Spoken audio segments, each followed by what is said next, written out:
de décadence chez Flammarion, livre dans lequel vous annoncez la mort prochaine de notre civilisation judéo-chrétienne européenne.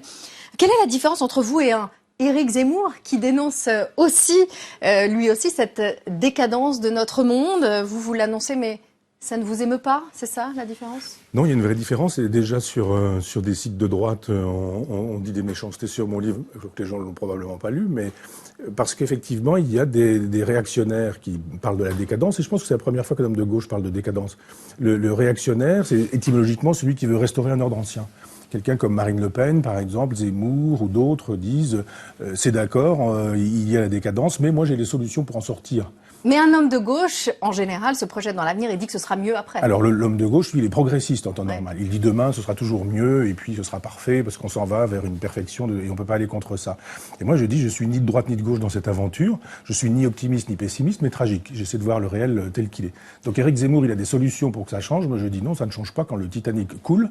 Il y a des voies d'eau et on peut pas mettre de rustine. Voilà, vous annoncez donc la fin de notre civilisation. Après en avoir présenté les accomplissements, vous en détaillez l'essoufflement. Je pense qu'on ne peut rien faire pour sauver une civilisation qui se meurt.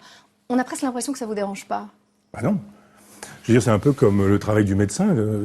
Hélas, fréquenter les hôpitaux en accompagnant ma compagne dans un cancer. Je veux dire, le cancérologue, c'est pas un cancéreux, c'est celui qui annonce le cancer de quelqu'un. Donc, il y a un moment donné où on se dit, c'est ainsi. Et il suffit d'avoir une culture de carte postale. C'est-à-dire, tout le monde a vu les pyramides en Égypte, le forum à Rome, ou éventuellement le Parthénon, et chacun sait que les civilisations sont mortelles. Mais on a l'impression que tout le monde est mortel, que toutes les civilisations sont mortelles, mais pas nous, et notre civilisation sûrement pas. Or, notre civilisation est mourante. Vous expliquez que notre civilisation a vécu, le bateau coule, il convient de sombrer avec élégance. On a heurté un ultime iceberg, c'est celui de l'islam et de l'islamisme? Non, je pense enfin oui, on peut dire ça. On peut dire ça. D'une certaine manière, vous avez raison. J'ai fait 600 pages pour expliquer qu'il y avait des icebergs un petit peu partout. Mais je dis que quand un enfant naît, il est déjà assez vieux pour mourir. Une civilisation, c'est la même chose. Et il y a des moments où les civilisations durent peu de temps. Des civilisations qui durent 2 ou 3 siècles. 2000 ans pour une civilisation, c'est pas mal. Et la nôtre, il y a un moment donné où la raison a commencé à ne plus servir à justifier la foi, mais à réfléchir sur Dieu, ce qu'il était, etc. C'est-à-dire quand on ne croit plus, quand on n'a plus la foi du charbonnier, et que la raison commence à travailler, elle va travailler contre Dieu, et ça, c'est finalement le début du XVe siècle. Donc le premier gros iceberg, c'est celui-ci. Et c'est vraiment trop tard pour éviter la fin de notre civilisation, ou il est encore temps de faire quelque chose? Non, c'est trop tard, bien sûr. C'est-à-dire quand je vois les politiques qui se remplacent les uns les autres sur votre plateau ou ailleurs et qui nous disent il y a qu'un, on fera ceci, cela, fonctionnaire, moi j'en mets 3000 au tapis, moi j'en mets 5000, un autre qui dit moi j'en reprends 300 000, etc. Enfin, c'est pas ça la politique. C'est accompagner le destin d'une nation et ce destin est celui du naufrage pour l'instant. Toutes les civilisations obéissent au schéma du vivant. Naître, être, grandir, croître, se développer, rayonner, se fatiguer, s'épuiser, vieillir, souffrir, mourir, disparaître. On aurait pu éviter la fin de cette civilisation, ou bien, ce que vous dites, c'est qu'il faut laisser la place finalement? On peut pas. Rien de ce qui est vivant n'est immortel. Donc ni un homme, ni une civilisation. Il n'y a pas grand-chose à faire. On peut pas ralentir, on peut pas accélérer. Encore que si, il y a des moments où on peut effectivement accélérer. On peut consentir à la chute. Et actuellement, c'est ce qui nous arrive. Le général de Gaulle sait bien que la France est en décadence, et il dit qu'il est une période de ralentissement de cette décadence, mais il sait bien que de toute façon nous sommes en décadence. Donc il y a effectivement des gens qui peuvent éventuellement, à la marge, changer 2 ou 3 choses, mais de toute façon la direction on la connaît, c'est celle qu'on prend. On ne donne pas sa vie pour un iPhone. L'islam est fort, lui, d'une armée planétaire de croyants. La morale, c'est quoi? On ne vaut pas mieux que les Grecs, que les Romains, que les Incas? Ah non, on est à la même enseigne pour le coup. Non, je pense que les civilisations se constituent sur des spiritualités. Et une spiritualité, quand elle devient politique, ça s'appelle une religion. Quand les chrétiens... Moi, je ne crois pas à l'existence historique de Jésus. On n'a pas le temps d'expliquer pourquoi et comment. Mais enfin, on va en parler tout à l'heure. Bon, alors les Juifs disent que le prophète est à venir, et puis certains Juifs disent que le prophète est déjà venu, et il s'appelle Jésus. Et on cristallise sur son nom un certain nombre de fictions. Et à un moment donné, évidemment, ce qui va devenir une religion est une petite secte. jusqu'à ce que Constantin, l'empereur, décide que ça deviendra une religion d'État. Et à partir de ce moment-là, la spiritualité devient une religion qui rend possible une civilisation. Notre spiritualité est morte, la spiritualité judéo-chrétienne est morte. Et quand vous voyez des adultes faire de la trottinette et attraper des Pokémon, j'imagine que ça vous conforte dans cette décadence de notre civilisation. Bah oui, effectivement. C'est-à-dire, je ne suis pas d'accord avec Zemmour non plus sur cette idée qu'il y aurait une féminisation de la société, parce que d'abord, les femmes méritent. Mais ça fait partie de la décadence pour lui. Hein. Pour lui, c'est ça. Oui, mais moi, je pense qu'il y a une infantilisation de la société, pas une féminisation. Au contraire, si la société se féminisait, ce serait très bien. Les femmes sont quand même nettement plus douces, moins tauromachiques, moins corridas, moins guerrières, moins bellicistes ou moins belliqueuses que les hommes. Non, c'est une infantilisation. C'est-à-dire qu'on considère les enfants comme des adultes et les adultes comme des enfants dans une espèce de tiers âge qui fait qu'un adulte, c'est la virilité, il est machiste, le machisme, il est fasciste, etc. Donc, non, oui, je pense que ça, c'est un signe de la décadence de notre époque, des adultes tatoués au Malabar avec des trottinettes, mais ça va encore faire le buzz, mais c'est l'exemple, et l'exemple n'a aucun intérêt, alors que la thèse, c'est effectivement l'infantilisation. Quand on voit la Chine redominer le monde aujourd'hui, est-ce qu'on peut espérer que notre civilisation reviendra au top un jour ? Non, au contraire. Je pense que quand on voit la Chine, parce qu'on parle de l'islam, mais je dis qu'il y a plusieurs blocs sur la planète et plusieurs blocs qui sont menaçants pour notre propre bloc. Alors évidemment, pour faire du buzz, c'est plus facile de pointer le bloc musulman islamique en disant, bah oui, évidemment, etc. Je crois effectivement qu'eux ont décidé d'en finir avec l'Occident. Ce qui n'est pas le cas de la Chine. Mais si la Chine, elle décide un jour d'en finir avec l'Occident, ça en sera fait de nous. C'est clair. Alors elle décidera autrement parce qu'il y a Confucius derrière elle. C'est pas exactement la même chose parce qu'il y a Lao Tse, parce qu'il y a toute une stratégie, lire Sun Tzu par exemple, l'art de la guerre. Et on voit bien comment les choses se passent. Il suffira que les Chinois le décident et vous verrez effectivement, il faudra compter avec eux. Cette civilisation judéo-chrétienne va donc disparaître. Est-ce que vous la regretterez ou pas ? Je serai plus là. Mais dans l'idée. On regrette toujours la mort de ceux qu'on aime. Ça me paraît évident. Et moi, j'aime ma civilisation, j'aime ma culture. Je me sens très français, très européen, très occidental. Qu'est-ce qui restera justement de notre culture finalement ? Des monuments, des livres, des œuvres, des principes, des centres commerciaux ? Ce qui disparaîtra en dernier lieu, c'est-à-dire les structures les plus solides. Vous voyez bien que les maisons d'habitation à l'époque pharaonique ne sont plus là. Elles ne sont plus que des ruines qu'on retrouve parfois sous le sable. Mais il reste effectivement les choses massives, comme les pyramides. Donc il restera des grandes églises qui seront partiellement effondrées. Ou cet exemple que je trouve assez sidérant de la Sagrada Familia à Barcelone, c'est-à-dire cette église décidée par Gaudi au XIXe siècle, qui au XXe siècle a été partiellement construite, qui aujourd'hui au XXIe siècle n'est toujours pas construite, il y a toujours des travaux, il y a toujours des grues sur cette église, et Benoît XVI, pape en exercice, est venu consacrer une église qui était déjà une ruine. C'est une ruine en tume, pour utiliser un vocabulaire d'Alphonse Allais. On va continuer à parler de votre livre à travers l'actualité. Quand vous regardez les infos ce matin, vous vous sentez conforté dans l'idée que notre civilisation est décadente ? Tous les jours. Mais tous les jours, vraiment. Il suffit d'ouvrir le journal, de regarder, de pointer. Je pourrais découper. Qu'est-ce qui vous déprime le plus ce matin ? Alors moi, je ne suis pas déprimé. C'est-à-dire que les déprimés, ce sont les Zemmour, les Finkielkraut, Alors, etc. qu'est-ce qui incarne peut-être le plus la décadence ce matin dans les titres de l'actualité ? Je regardais Vincent Payon. Moi, ça me fait sourire, ça me fait pas pleurer. Je dis ni rire ni pleurer, mais comprendre. J'essaie de comprendre. Je vois tous ces gens. Je me dis, est-ce qu'ils croient vraiment à leurs mensonges quand ils nous disent qu'un peu de vérité ne fera pas de mal et que pour un coup, il va falloir dire vrai, parler vrai aux Français, alors que vous pensez qu'aucun n'est sincère ? Non, aucun dans tous. Hein. Vous auriez eu Manuel Valls, c'était la même chose. Mais vous auriez eu aussi Fillon, c'était la même chose. Hein, alors, on va en parler justement. Comme si vous étiez le rédacteur en chef d'un journal. Vous avez hiérarchisé 3 titres de l'actualité. Et ça va nous permettre de continuer à parler du livre. En 1, à la 1, vous mettez cette primaire de la gauche. Est-ce qu'elle va faire pchit ? En 2, Fillon, est-il un chrétien de choc ? Et en 3, Trump, est-il le docteur Folamour ? Alors en 1, donc cette primaire de la gauche, vous suivez la primaire de la gauche ou vous vous sentez finalement plus tellement concerné, en tout cas pas plus que pour la primaire de la droite ? Ah non, mais comme le médecin qui diagnostique la pathologie, je vois la pathologie, c'est pas la mienne.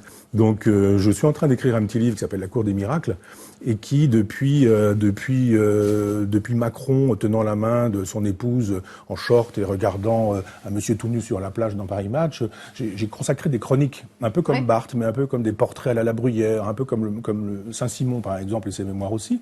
C'est-à-dire que je raconte cette campagne, c'est une espèce de carnet de campagne. Donc ça m'intéresse comme un entomologiste. On n'a pas besoin besoin d'être amoureux des abeilles pour écrire une vie des abeilles. Vous avez prévu de voter ou comme Non. c'est bientôt la fin de la civilisation judéo-chrétienne, ça ne sert plus à grand-chose? Non, mais depuis longtemps, de toute façon, ça sert à rien. On sait bien que le prochain candidat va défendre l'euro, l'Europe, Maastricht, le libéralisme, etc. Il sera de droite, il sera de gauche, il sera d'ailleurs. Imaginons même Mélenchon, imaginons même Marine Le Pen.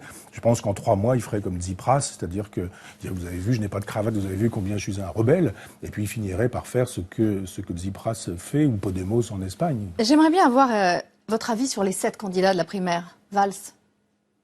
Valls, on sait qui il est. C'est-à-dire, moi, je juge les gens à partir de leur passé, pas à partir de ce qu'ils nous disent du futur. Donc, on a vu ce personnage que pas grand-chose ne distingue de la droite. Montebourg.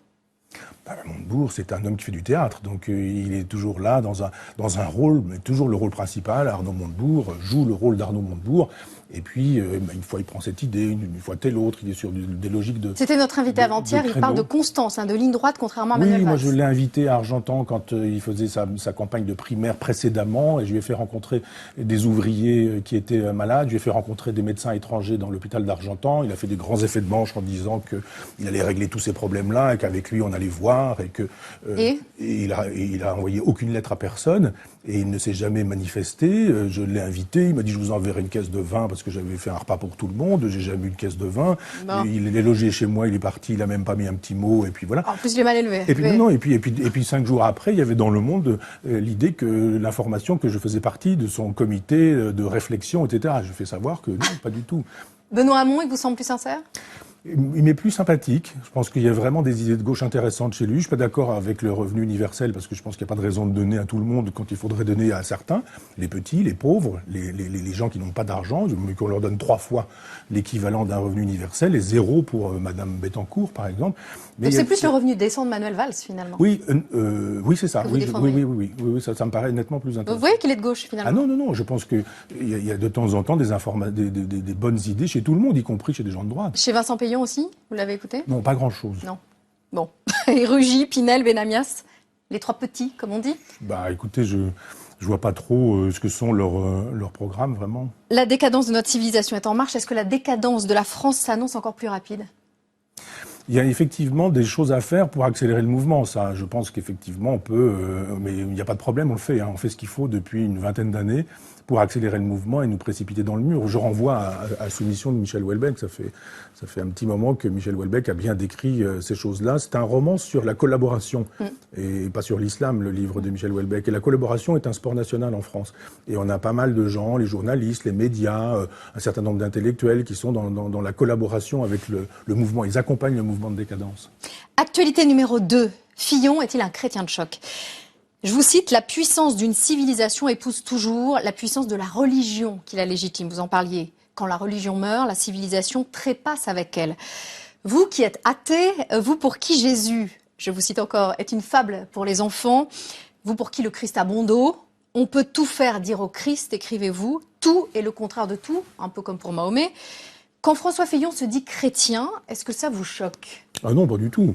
Je veux dire, quand d'autres disent qu'ils sont juifs ou qu'ils sont francs-maçons ou qu'ils sont, je sais pas quoi, ou musulmans, ils ont le droit. Je pense que tout le monde peut dire un peu quelle est sa spiritualité, comment il s'arrange avec le monde et quel est son degré de transcendance ou quel est son sens du sacré. Moi, j'ai pas de problème avec ça. Je pense qu'effectivement, chacun a le droit d'avoir une religion, une spiritualité, même une spiritualité laïque. Je suis pas contre ça. Et je suis très étonné que d'aucuns pensent qu'on a le droit de dire absolument qu'on est musulman, mais il faudrait pas dire qu'on est catholique. Il est catholique, je le suis pas, mais je trouve très bien qu'il puisse le dire et qu'il... Manuel Valls dit par exemple que ça doit rester dans l'intime et que quand on est un responsable politique, on ne dit pas qu'on est chrétien. C'est bien, il est franc-maçon, lui, donc il est aussi dans une logique maçonnique qui est très laïque, voire laïciste, et il a le droit lui aussi, c'est sa spiritualité. Fillon, c'est quoi? C'est le dernier sursaut de notre civilisation chrétienne? Moi, je suis pas averti des coulisses parisiennes et mondaines, mais je pense que Fillon... pardon, vous parliez de Fillon et je pensais à Peillon. Fillon, c'est quelqu'un qui se découvre chrétien. On le découvre d'un seul coup qu'il est chrétien. On le découvre, mais manifestement, il l'est depuis. Oui, mais je veux dire, il dit beaucoup de choses qui sont totalement fausses. Enfin, ce monsieur qui se présente comme un gaulliste alors qu'il a voté oui à Maastricht, ou du moins qu'il râlait contre le Brexit, parce que je pense que peut-être il a voté non à l'époque où il était sous l'influence de Philippe Séguin. Mais quand récemment on a fait savoir que les jeunes avaient voté pour le maintien de l'Angleterre dans l'Europe et que les vieux avaient voté plutôt pour la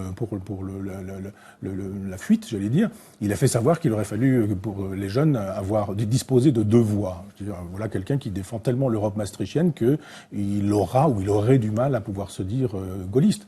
Chrétien, c'est pareil. Je veux dire, il y a plusieurs façons d'être chrétien. Il y a des chrétiens qui sont au Front National, il y a des chrétiens qui sont d'extrême droite, il y a des chrétiens de gauche. Ça veut rien dire être chrétien. Suivant qu'on se réclame de l'épée de Saint Paul ou de la douceur évangélique de Jésus, c'est pas pareil. Actualité numéro 3, Trump, docteur Folamour. Dans votre livre, vous essayez de montrer qu'en fait, l'avenir ne promet pas un progrès illimité, mais la ruine, la destruction de notre civilisation. Vous dites ça parce que les Américains ont fini par voter Donald Trump ? Je trouve dommage que des idées intéressantes, comme celle de la souveraineté nationale, de la possibilité de refaire de la politique, on ne fait plus de politique aujourd'hui, on gère l'économie, ce soit des idées incarnées par un personnage aussi dégradant et dégradé. Donc on vient de découvrir qu'il y avait des vidéos pornographiques avec des prostituées russes traînant au FBI ou à la CIA, je ne sais plus, aux États-Unis. Enfin, ce personnage est d'une grossièreté, d'une vulgarité. C'est dommage parce qu'on a besoin de revenir à des idées qui justement nous disent un peu de politique ne nous ferait pas de mal. Cessons de croire qu'économiser le capitalisme, qu'accompagner le capitalisme, ça suffit pour toute politique. La fin justement de la civilisation judéo-chrétienne, c'est quoi? C'est plus les attentats de Paris ou l'élection de Donald Trump? Non, ce sont pas les attentats, c'est le fait qu'on se déteste autant, là, comme on se déteste. Moi, je suis français, j'aime les Français. Moi, j'aime les Français de droite, de gauche. J'aime les Français chrétiens, catholiques, athées, agnostiques. J'aime les Français riches et les Français pauvres, les Français de la campagne et les Français de Paris, etc. Il y a un moment donné où on se dit, mais pourquoi cette culture de la guerre civile? Et on a une culture de la guerre civile en France depuis au moins 1793. Pas 89, je distingue bien, c'est pas la même chose.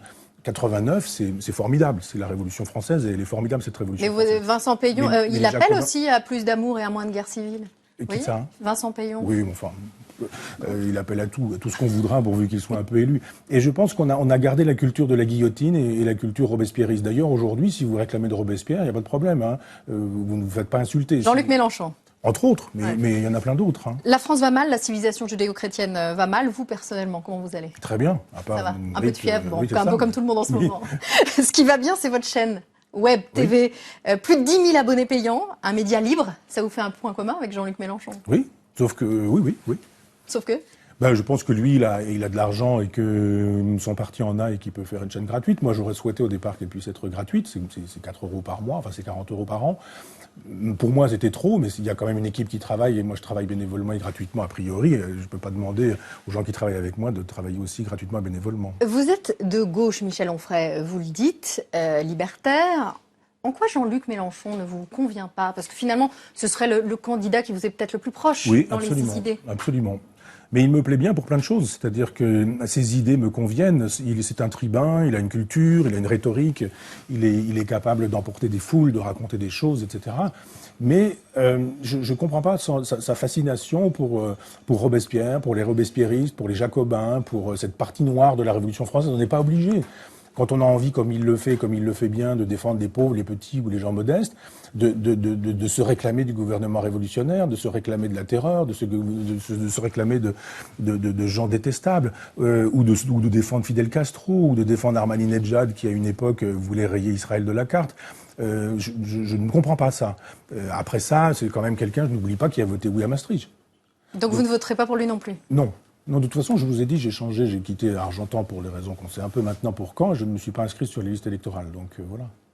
Tout de suite, la question est fixe, comme tous les matins. Bonjour Michel Onfray, moi c'est la couverture de votre livre qui m'a inspiré ce matin. Une porte de sortie. On va regarder la une du Washington Post, qui vient d'être bouclée ces dernières heures. Et vous allez lire la phrase, elle est superbe.